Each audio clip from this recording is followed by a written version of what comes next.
Yeah, Amif Abba Sayid.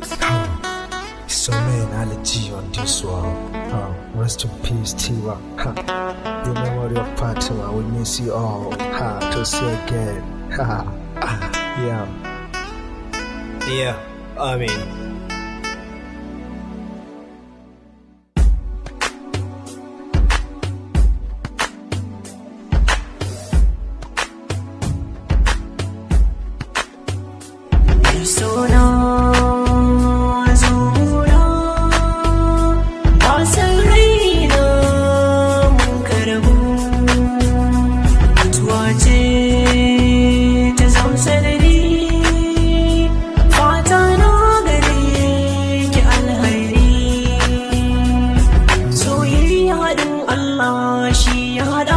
Fatima akwai haƙuri kana ladabi akwai addini gurin tima da so mun zauna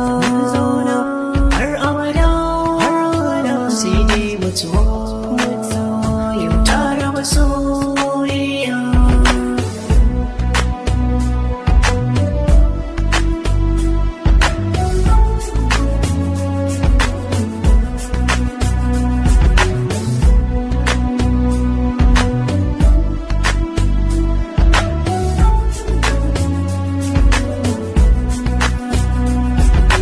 Fatima ya ta gari kuma san bata alfahari akwai haƙuri sanan nazari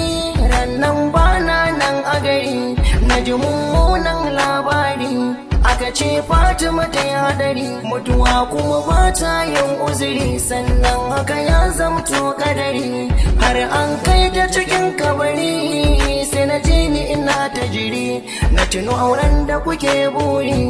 amma na fi kai haƙuri Fatima tun da tana kabari ado a gare ka take marari dage aika mata da na gari naga aliji cikin ka yana ta bari wai shin me za ka faɗa wai shin menene za ka faɗa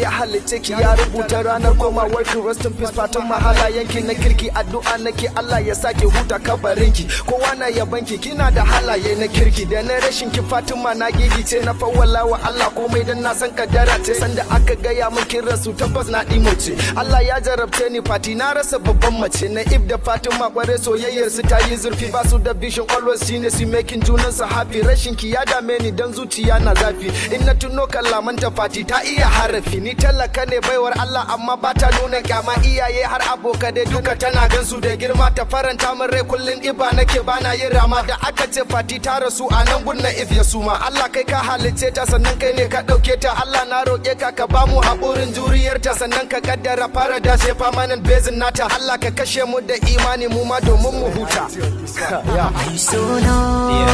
Amin